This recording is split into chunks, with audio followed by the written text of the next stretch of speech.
Students, welcome back to my channel legal vocab by Saumya. मैं आपका हार्दिक स्वागत है। आज मैं बच्चों 65 सेक्शन से लेके सेक्शन 66 से लेके सेक्शन 70 तक आपको पढ़ाऊंगी ऑफ इंडियन कॉन्ट्रैक्ट एक्ट, जो कि बच्चों को समझाऊंगी अच्छे से। कोई भी क्वेरी क्वेश्चन होता है तो प्लीज़ पूछिए। अगर कोई क्वेश्चन नहीं आता है मेरे पास तो मैं समझूंगी कि मेरे वीडियोस आप पसंद कर रहे हैं, लाइक करिएगा फिर आप। और अगर कमेंट पूछते हैं, क्वेश्चन पूछते तो भी मैं समझूंगी कि आप मुझे फॉलो कर रहे हैं, सब्सक्राइब कर लिया है मुझे। तो इसी को आगे बढ़ाते हुए हम सेक्शन 66 से सेक्शन 70 पढ़ते हैं। सेक्शन 60 क्या कहता है आपका, जान लेते हैं। मोड ऑफ कम्युनिकेटिंग और revoking recession of voidable contract.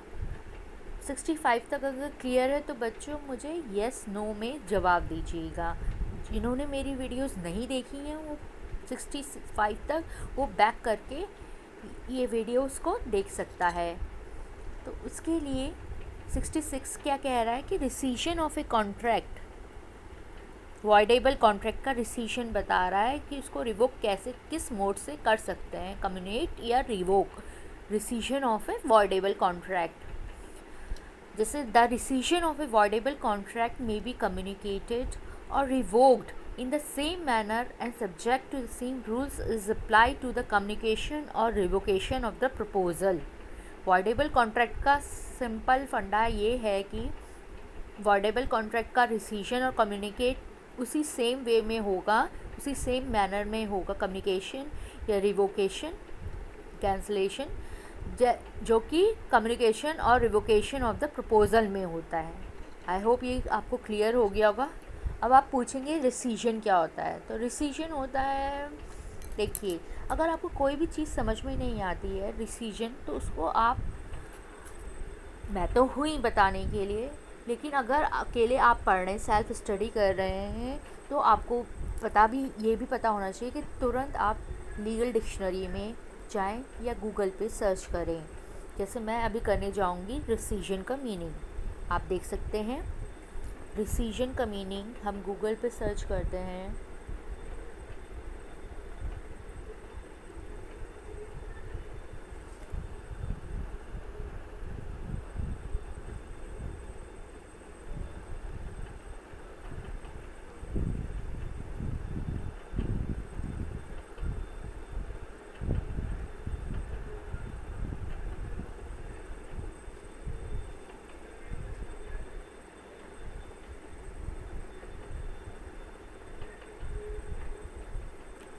रिसीजन meaning in Hindi,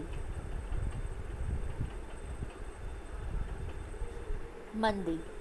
अब मंदी कब होती है, इकोनॉमिक टर्म्स में हो गई, व्यापारिक मंदी होती है, निकासी होती है या पीछे हटना होता है, ये सब इसमें रिसीजन का मीनिंग है। तो आई होप ये समझ में आ गया होगा आपको कि रिसीजन ऑफ ए वॉइडेबल कॉन्ट्रैक्ट, पीछे कैसे हम उसे रिवोक कर सकते हैं, कम्युनिकेट कर सकते हैं, उसी सेम मैनर में होगा जिस मैनर में प्रपोजल रिवोक या कम्युनिकेट होता है। सेक्शन 67 पढ़ते हैं। Effect of neglect of promisee to afford promisor reasonable facilities for performance. मतलब effect of neglect of promisee बताना है आपको। निगलेक्ट अगर प्रोमिसी कुछ कर रहा है to afford promisor reasonable facilities for performance के लिए, तो उसका इफ़ेक्ट क्या होगा। सेक्शन 67 ही कह रहा है अगर कोई प्रोमिसी निगलेक्ट कर रहा है या रिफ्यूज़ कर रहा है, मना कर रहा है, रिफ्यूज़ मतलब अस्वीकार कर रहा है, to afford the promisor reasonable facilities, promisor को रीजनेबल फैसिलिटीज़ देने के लिए for the performance of the promise, the promisor is excused by such neglect और refusal as to any non performance cause there bye.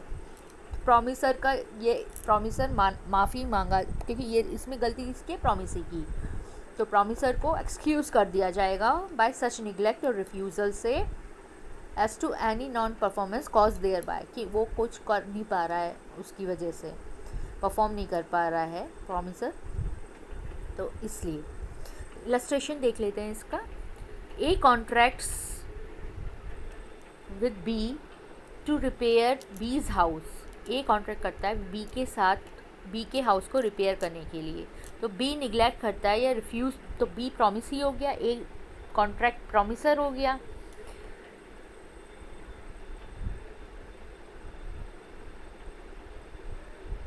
क्योंकि ए ही कह रहा है तो प्रॉमिसर कौन हुआ यहाँ पे, ए। बी हो गया प्रॉमिसी। तो बी निगलेक्ट प्रॉमिसी, जैसे ऊपर लिखा है निगलेक्ट और रिफ्यूजेस, यहीं पे बी भी रिफ्यूज़ कर रहा है और निगलेक्ट कर रहा है to point out to a the places in which the house requires repair. जिस हाउस में रिपेयर की ज़रूरत है, जिन जगहों पे प्लेसेस पे, उनको बी जो है प्रॉमिसी निगलेक्ट कर रहा है। तो ए इज़ एक्सक्यूज हो जाएगा for the non performance of the contract if it is caused by such neglect और रिफ्यूज़ल। इस निगलेक्ट के द्वारा अगर कोई नॉन परफॉर्मेंस होता है तो उस पर ए लायबल नहीं होगा, उसे माफ़ी दे दी जाएगी। Section 68 of certain relation, chapter 5 होता है ये इंडियन कॉन्ट्रैक्ट एक्ट 1872 का, जो कह रहा है of certain relations resembling those created by contract.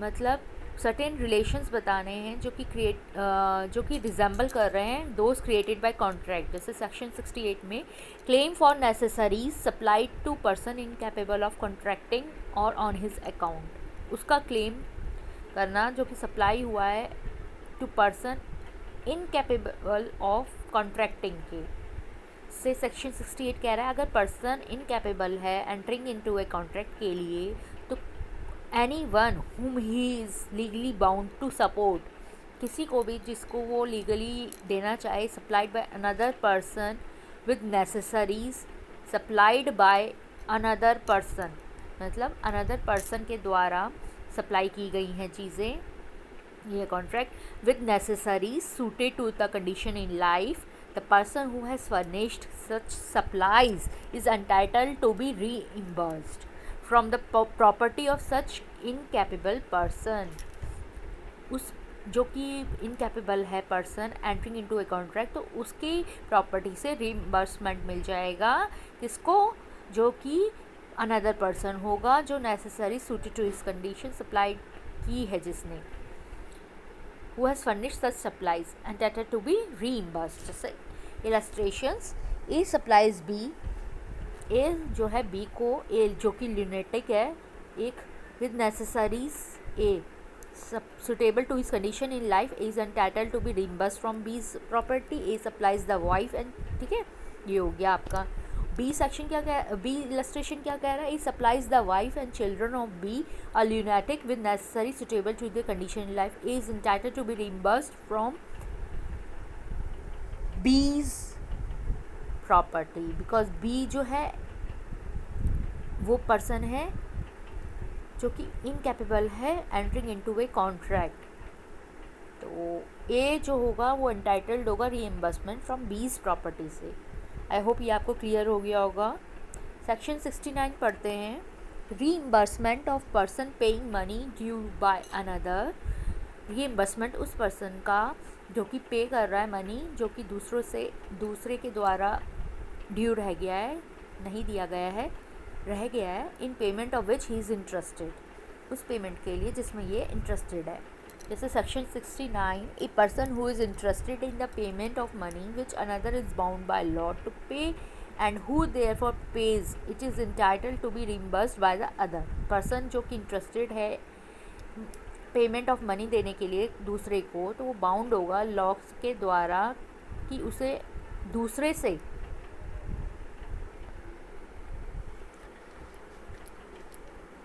who therefore pays it which another is bound by law to pay and who therefore जो कि लॉ कर रहा है, जो कि लॉ के द्वारा बाउंडेड है कि वो a person which who is interested in the payment of money, एक पर्सन जो कि इंटरेस्टेड है पेमेंट ऑफ मनी के लिए, देने के लिए, जो कि अनदर इज़ बाउंड किसी दूसरे को देने के लिए बाध्य है लॉ द्वारा, and who therefore pays it, वो देता है तो वो रिम्बर्स्ड होगा दूसरे के द्वारा।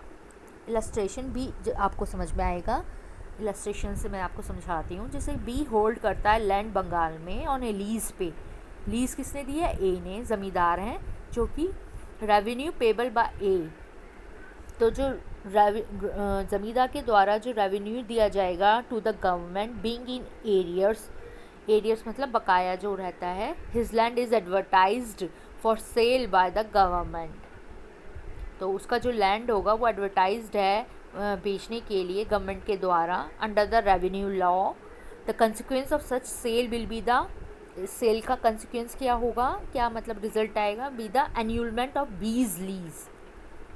मतलब इसका मतलब यही है कि बी का लीज जो है वो कैंसिल हो जाएगा, ख़त्म हो जाएगा। B to prevent the sale, तो जो बी है वो प्रिवेंट करेगा सेल को, बचाएगा होने से, एंड द लैंड को सेल होने से, and the consequent annulment of his own lease, और उसका कंसिक्वेंट एन्यूलमेंट जो होगा उसकी लीज का, pays to the government the sum due from A. तो पेज किया जाता है गवर्नमेंट को the sum due from A से।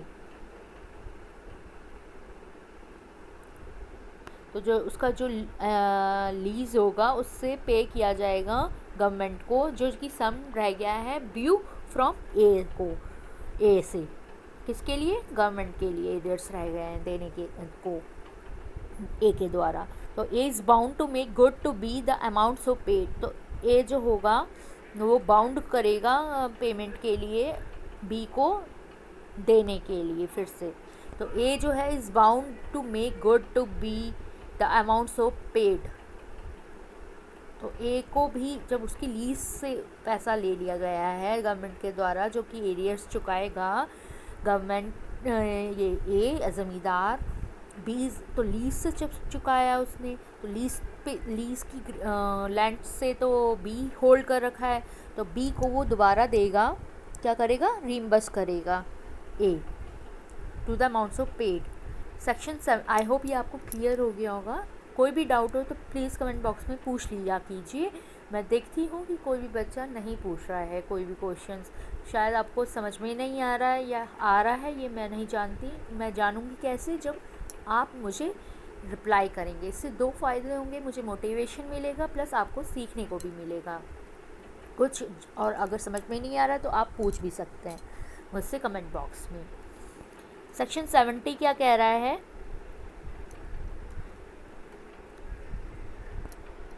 Obligation of person enjoying benefit of non gratuitous act. 70, जब कोई पर्सन लॉफुली करता है कोई एनीथिंग फॉर अनदर पर्सन के लिए, कुछ भी लॉफुली करता है, और delivers anything to him not intending to do so gratuitously, and such another person जो होगा enjoys the benefit thereof, the later जो होगा, जो another person होगा, and such a person enjoys the benefit therefore करेगा, and the later is bound to make compensation to the former। अब यहाँ पे जब कोई person lawfully to the other, तो जब कोई person where a person, तो another person तो हो गया इसमें,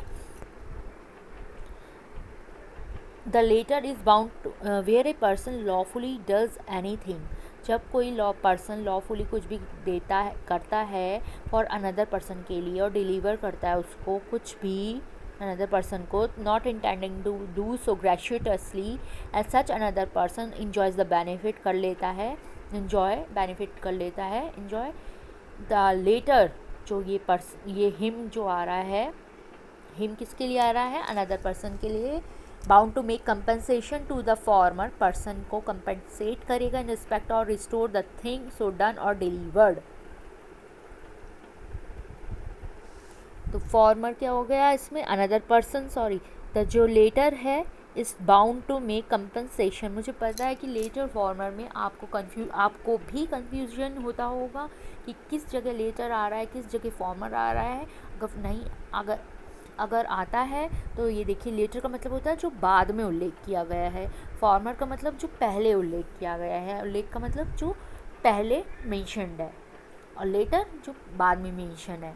तो जैसे कि वेयर ए पर्सन लॉ, इस सेंटेंस में देखिए, जब where a person lawfully does anything for another person, जब कोई पर्सन अनदर पर्सन को डिलीवर करता है या कुछ देता है लॉफुली, जो कि वो ग्रेचुइटसली इंटेंड नहीं कर रहा है, तो सच पर्सन क्या अनदर पर्सन इंजॉय भी कर रहा है, तो जो लेटर होगा बाउंड होगा compensation to the former person. Former क्या है? पर्सन, और लेटर क्या है? Another person. Respect of to और to store the things you done और डिलीवर्ड। इलस्ट्रेशन से ए ट्रेड्समैन है, leaves goods at B's house पे छोड़ देता है by mistake. B treats the goods as his own, he is bound to pay A for them, क्योंकि उसने by mistake lawfully तो किया ही, ये छोड़ा हुआ है, उसने कोई गलत ऐसा काम तो किया नहीं है लीगल या जो लॉ के अगेंस्ट हो, से छोड़ा ही है, लेकिन बाय मिस्टेक से छोड़ दिया है। लेकिन जो डी है ट्रीट कर रहा है उसको ओन की तरह, तो bound to pay A for them. Okay, A saves, अब बीज इलस्ट्रेशन है, ए सेव बीज प्रॉपर्टी फ्रॉम फायर। ए जो है बी की प्रॉपर्टी को फायर से सेव करता है, तो A is not entitled to compensation from B. तो जो ए है वो एंटाइटल्ड नहीं होगा compensation from B if the circumstances show that he intended to act gratuitously. अब आपको समझाते हैं कि ग्रेचुइटसली का मीनिंग क्या है। तो इसमें देखते हैं हम ग्रेचुइटसली का मीनिंग गूगल पे। ये मैं आपको इसलिए सिखा रही हूँ, बनाने को तो मैं भी बता सकती हूँ बिना उसको, लेकिन आपकी हैबिट को पढ़वाने के लिए कि आप तुरंत जाएं और चेक करें कि क्या मीनिंग होता है किसी भी वर्ड का, चाहे लीगल हो, हिंदी हो, इंग्लिश हो, कोई भी हो, उसको अपनी लैंग्वेज में कैसे देख सकते हैं। तो ग्रेचुइटस मतलब इच्छा से, अपनी इच्छा से। तो ये समझ में आ गया आपको? ऐच्छिक, हाँ ऐच्छिक, ऑप्शनल, कि आपको आपके ऊपर है ये, आप इसे दे भी सकते हैं और नहीं भी कर सकते हैं। तो ये हो गया ग्रेचुइटस। अब पहले आया था आपका रीइम्बर्समेंट।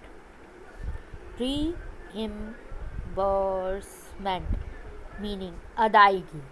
रीइम्बर्समेंट मतलब होता है किसी भी चीज़ की अदायगी, मतलब देना, अदायगी। तो आई होप आपको ये सब क्लियर हो रहा होगा जो मैं पढ़ा रही हूँ। आपको कैसा लग रहा है तो फीडबैक में ज़रूर लिखिएगा, कमेंट बॉक्स में ज़रूर लिखिएगा, और मेरे चैनल को लाइक, सब्सक्राइब और शेयर ज़रूर कीजिएगा अपने दोस्तों में। ज़्यादा से ज़्यादा से लाइक कीजिए ताकि मुझे भी मोटिवेशन मिले और आपको अच्छे से पढ़ाने के लिए। और जो भी आ रहा है उसे एक लाइक, थम्सअप तो बनता है। अगर आपको अच्छी लगी ये वीडियो तो थम्सअप ज़रूर करके जाइए, लाइक ज़रूर करके जाइए। तब तक आज के वीडियो में सेक्शन 70 तक हम कंप्लीट कर चुके हैं। नेक्स्ट वीडियो में हम नेक्स्ट 5 सेक्शन 71 से सेक्शन 75 तक पढ़ेंगे। आई होप क्लियर होगा। तब तक के लिए लीगल वोकैब बाय सौम्या आपसे इजाज़त चाहती है। नमस्कार, थैंक यू, गुड नाइट।